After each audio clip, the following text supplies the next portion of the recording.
It's Matthew, your friendly neighborhood technician in the new shop here, making another video for you out of Boise, Idaho. So what we're looking at is a 2003 GMC Yukon with a 5.3 liter engine in it. And this vehicle came in for diagnosis for a engine code P0332, NOx sensor issues. So I went ahead and went through the process of elimination. Now, when you're diagnosing NOx sensors, it is mostly pretty much straightforward. There's not much that can cause a NOx sensor to go out. They're an electronic part, they're a sensor, so either A, they work or they don't work. Sometimes they will intermittently fail, which means they'll drop off, quit working, and then come back on and start working, and all that other good stuff. What do NOx sensors do? To keep it simple, NOx sensors detect vibrations in the engine, and they send a ping to the computer to let the computer know how it should smooth that vibration out by adjusting fuel, air, spark, you name it. So that's basically how that works and what they do. In order to get to the NOx sensors on a 5.3 liter engine, you need to remove the intake. So honestly, it's technically an intake job, since the intake has to come off. Fuel rail is going to have to come out and all that other good stuff. So I'm going to go ahead and get to work for you here and start doing that. The first thing you want to do whenever you are working on any vehicle nowadays is disconnect the battery. So that's what we're going to do first. Those are going to be 8mm ratchet or socket, whatever you prefer. So first we're going to disconnect the battery. Then we're going to go ahead and we're going to get the air duct.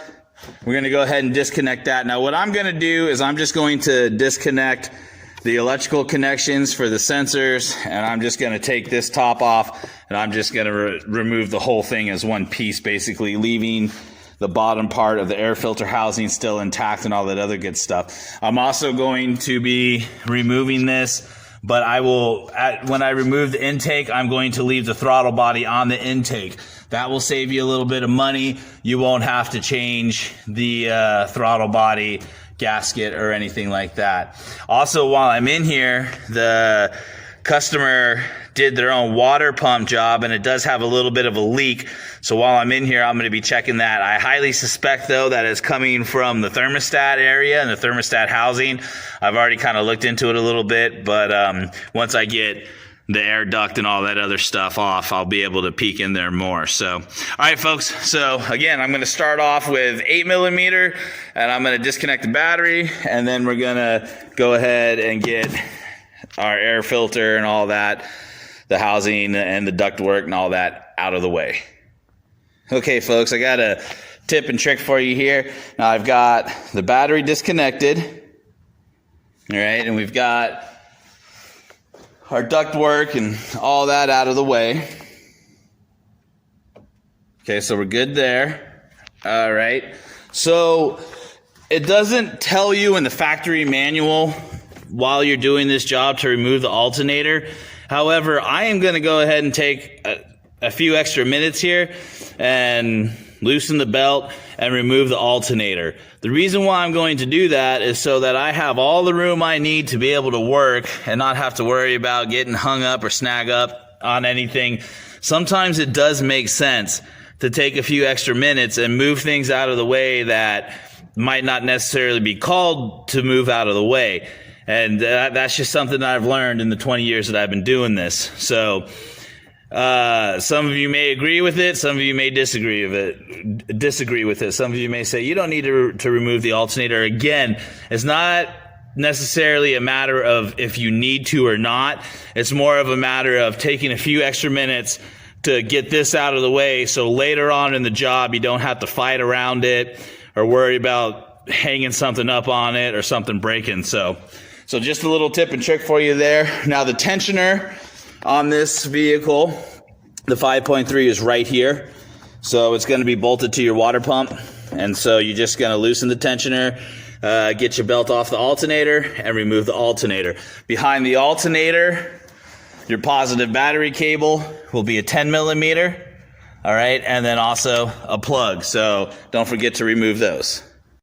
All right, so upon removing the alternator, you're going to want 15 millimeter socket or wrench. That's what size the 2 bolts are going to be. You're going to have a bolt here. You're going to have a bolt here underneath. Now, you may find it difficult just to grab it and move it. So there's nothing wrong with using a pry bar and get underneath here and just work it out. There you go. See, just like that. Okay. And then, just be gentle with it. If this is your first time doing it, just take your time and all that other good stuff. So we'll get the alternator out of the way. I'll show you what that'll look like next. Okay, so now that we got the alternator out of the way, as you can see, it's really opened it up for us to get in here and work. So now it's time to start working on getting the intake removed. So we have a lot that we need to do here. All right. Before you can start unbolting things and removing things, what we really need to do is we need to find every electrical connection, every vacuum connection we can find, and we need to get that out of the way. We also need to get our main harness here loosened up and get that out of the way as well. So I kind of have a rule that I use when I'm doing something like this. It's a typewriter rule. What I do is I pick a side, either left to right or right to left, and I just start working, disconnecting things. Now, again, if you've never done this before, I suggest that maybe you use colored electrical tape, green, white, yellow, black, and red, and you put a little piece of colored electrical tape on every electrical connection and vacuum connection that you have, and you color code them. So you would put red on the alternator connector, and then you'd put a piece of red tape where the alternator connector goes, and so on and so on. The typewriter rule, working right to left or left to right, when you have a lot of things to disconnect, can really play an important part in helping you take a mental note of how things go back together. Just kind of make it all one flow. Start with this connector, and then as you're disconnecting it, if you have a photographic memory, kind of like what I do, then you just make a mental note of what goes where and where it goes, and there's some organization to it. So what I'm going to do is I'm going to start on this side of the intake, and then I'm going to work my way to the right, and then I'm going to work my way back to the left and to the right until I've got everything that you see here disconnected. At this point, I've worked my way from right to left and back again. I'm going to show you a few things that I've done. So I've gotten most of my electrical connections disconnected. I've got my main wiring harness loose so I can get it out of the way. I have also disconnected my fuel rails. Now, in order to disconnect the fuel rails, you're going to need a 3/8 quick disconnect tool, and I'll show you what that looks like. Hold on just a second. All right, so this is a quick disconnect tool, 3/8. So you just wrap that around your fuel line, and then you press in and you pull on the back part of your fuel rail there in order to disconnect it. The other thing that I have done is I have disconnected and removed my crossover rail that goes from one fuel injector rail to the other. Okay, I've done that for a few reasons. A, you won't be able to remove the intake without it. B, there are some parts and pieces that are ran underneath it. So bottom line, it has to come out. Now, just a little bit of advice. Whenever you are removing anything that has to do with fuel and you see that O-rings are involved, do not, I repeat, do not reuse the O-rings. One of my mentors in his downtime was also an insurance investigator, and he specialized in car fires and stuff like that. So whenever a car would catch on fire and burn down to the ground, they'd bring it to his shop and he would investigate it and determine what the cause of the fire was.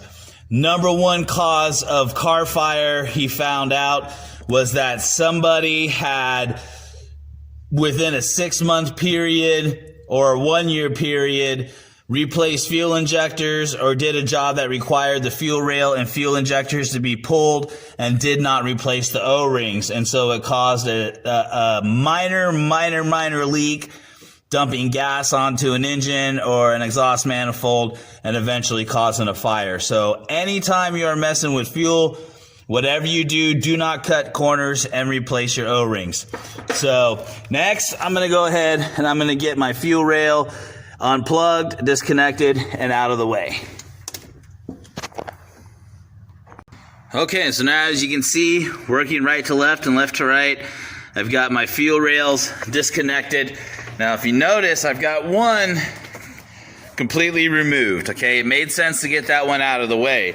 However, I started to struggle with this fuel rail, getting the electrical connections off. And so sometimes you got to think outside the box a little bit, stop, take a breath, and then ask yourself the question of what are the chances if I take this apart, it's just going to fall apart and break, okay? And so I've been doing this for a long time, and I can pretty much determine when an electrical connector is going to want to break. It's old, it's plastic, it's brittle, and sometimes it's a better choice to leave it alone and just see if you can move it out of the way. So I've got the fuel rail here still plugged in because I don't want to take the chance of having to break any of those plastic connectors, and because if I break them, it's just going to cost my customer more money. Because, you know, breaking something, that's not always something we can control. So, I mean, it happens. And so I'd rather not break it, and I'd rather just set it out of the way right there. So since we are not completely removing the fuel injector, the only O-rings that we will be replacing will be this bottom O-ring times 8, since there's 4 fuel injectors. So now I'm going to kind of just start doing some double checks, make sure I got everything disconnected, and then we're going to start working on disconnecting anything that's connected to the throttle body. It's pretty much just a coolant line there and a coolant line here that will need to get disconnected, and then there's another vacuum line way in the back, and then we can start working on getting the intake removed.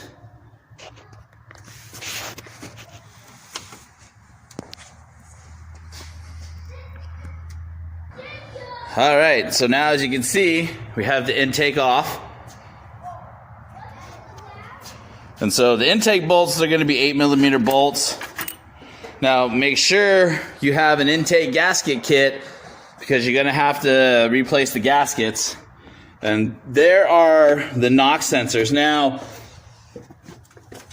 it's obvious from what I'm looking at here that somebody has already been in here once and fix these NOx sensors, because you see right here, that is actually a technical service bulletin update where this RTV is. And so it didn't come like this from the factory. The factory actually tells us that when we replace these NOx sensors to go ahead and redo them by when we replace them, to go ahead and lay an RTV bead down to kind of create a dam so no moisture or anything can get in there. So yeah, it's pretty obvious. Either A, it went to the dealership when the recall came in and the dealership did it, or the NOx sensors have actually been replaced before. So I'm gonna kind of take a look at everything here now. And actually this black tape, that's not normal either. So